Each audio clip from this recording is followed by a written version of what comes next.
And right now we're going to go right back out to Dove Valley and one of the best in the business, one of our favorite people. Yeah, a gentleman who writes about the NFL for Bleacher Report. Go to bleacherreport.com. Read all about it under Jason Cole's byline. Jason, how are you?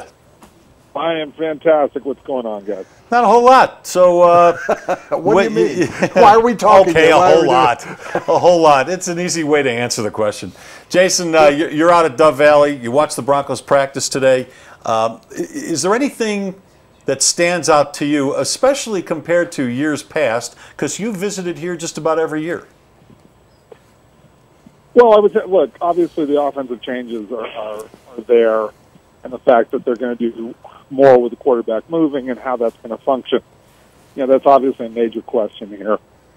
And watching Peyton today, which was the first thing I did, I was surprised with, how well he moved in some of the drills, trying to execute the kind of stuff that Kubiak wants to do. Now, do I ultimately think there's going to be a lot of that movement and throwing on the run kind of stuff from Peyton? No, probably not in the long run.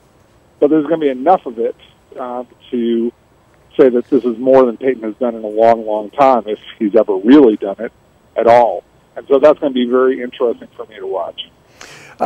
In looking at him, and you're coming out as an objective observer who's watched Peyton play and interviewed him multiple times over the years, to the two of us, he actually looks skinnier. He doesn't look 39 years old. No. Forget about him on the field. I'm sure you had a chance to see him or talk to him. He does look renewed, and he looks like he's in better shape than I've seen him in quite a while. I would agree. I would agree with all of that. I would say that he looked better athletically than I've seen, because he's never been what you would call an Adonis walking out there all the time. He's always in good shape, but not where you would say, okay, this is a guy who can run a lot of sprint outs. He doesn't look like Colin Kaepernick, and he never has at any point in his career. So I think he looked a lot better. He looked quick, and certainly he looked much, much healthier than at the end of last season. At the end of last season, where he really couldn't move. And the worst part of that is he could not get his body into his throws. And when he can't get his body into his throws, he doesn't have the whip action in his arm anymore to make up the difference.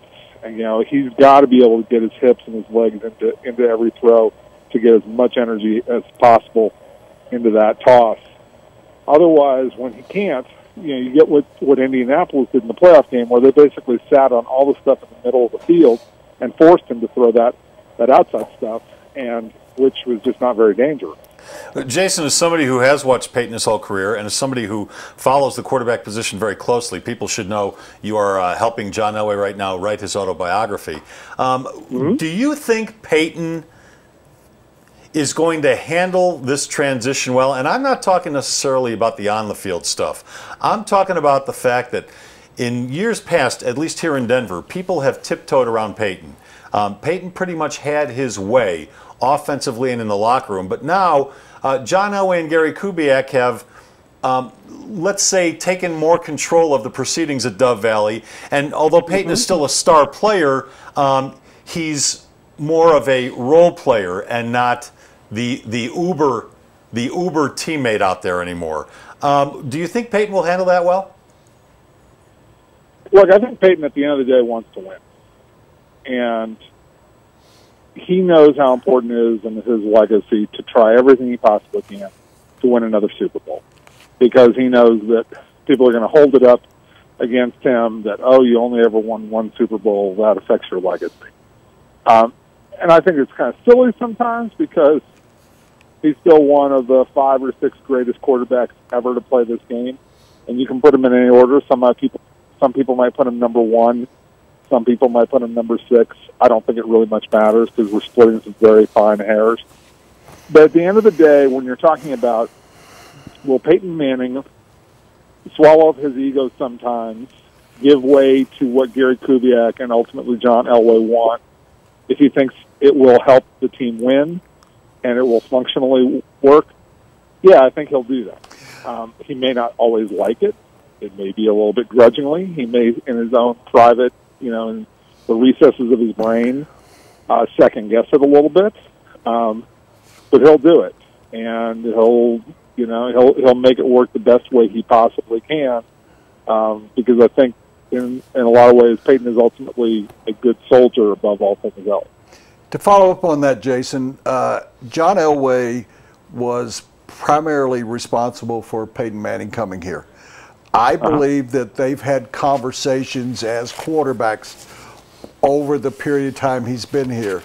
How much do you think it will be helpful in that transition, and is being helpful, that John Elway went through exactly the same thing at the end of his career? I think this is where John Elway really can help Peyton Manning. Do you agree with that thought? I think there's some counsel he can give to him, but I don't think that with any athlete, and every athlete I've seen who goes through the end of his career, they don't handle counsel very well, because you're talking about people who push themselves to an emotional extreme to compete, and they believe that they can overcome any and all things until in their own brain they kind of settle it that, oh, maybe I can't do this. Maybe I'm not as superhuman as I thought anymore. And it takes a lot of grudging acceptance, in the athletes I've observed, to get to that point. And so, look, John Elway can sit there and say, look, I remember when I tore up my bicep, and I can show it to you right now. It's hanging here off the back of my arm and doesn't look so pretty. And I was able to hand the ball off and, make up the difference. And, I remember when my knees hurt like crazy, and everything that you're going through, I went through some version of it. He can say that all he wants. Peyton Manning can't allow himself to believe that, and great athletes never allow themselves to believe that, because they never believe they're so hurt that they can't get through it. Until that day when the body finally shuts down on them and says, yep, you've had enough of this. Jason, you're working very closely, as Les pointed out, on John's autobiography. I wonder if you've got to the point yet. You just brought it up. I was with John in the locker room in Mexico City. Were you there? Yes, yeah, I was there. And I was at the game. That was the game where he tore the biceps. Yeah, and the only time in my life where I ever saw John Elway have a look on his face where I thought that was the end, and I think he thought the end. Have you reached the point in writing his biography with him where you've discussed whether that moment really was sort of a defining kind of move, because it actually led to him having a stronger arm and a healthier arm? He never got surgery for it. Yeah, we talked about it briefly, because I think it's one of those things where he now looks back and he goes, I had 15 surgeries, and I had this, and I had that. He's had a knee replacement.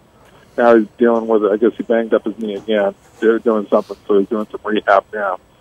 I think that his memories of how bad that moment were have faded, and also they were sort of extinguished by the fact that they won a championship that year. So it ended up being not as big a deal in the grand scheme as he feared at that moment. And again, I remember that game when Elway went out, and we were all sitting in the press box in Mexico City in that crazy soccer field. Yeah, with the moat and the barbed wire chain link fence surrounding the field, so the fans couldn't get on. Yeah, and the blue Volkswagens that you wouldn't get into because you'd never be seen again.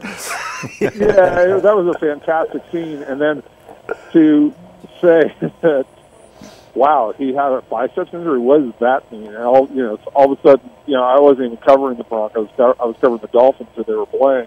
Yeah. And I just remember that news coming out and everybody going, holy crap, what's about to happen here? Did John Elway's career just end? And, within a few days, everything subsided. But I'm sure, that moment was a very scary one at that time. In retrospect, I don't think he looks at it quite the same way anymore. Jason, when's the book come out? You got to be near the end of this thing, right? Well, I've finished my part of the writing. John's in the middle of editing. As for when it comes out, that's above my pay grade. So I don't know that yet. But John's in the middle of reading it. In fact, a couple hours, so I'm going to be going up to his office, and we're going to be sitting down and talking talking through some of the things that I assume he wants to change. Because the last time I checked, I have never written a perfect paper on the first draft. All right, well, yeah. Jason, as always, appreciate the time. Love hearing from you. Love seeing you out there, and we'll read you on BleacherReport.com. All right. Excellent. Thanks, guys. We'll see you down the line. All right, that's Jason Cole, and that was brought to you by the Harmony Foundation, Colorado's premier treatment program for drug and alcohol addiction, located just outside of Estes Park. Very nice, very private, 45-acre mountain campus. They are insurance friendly, so visit HarmonyFoundationInc.com.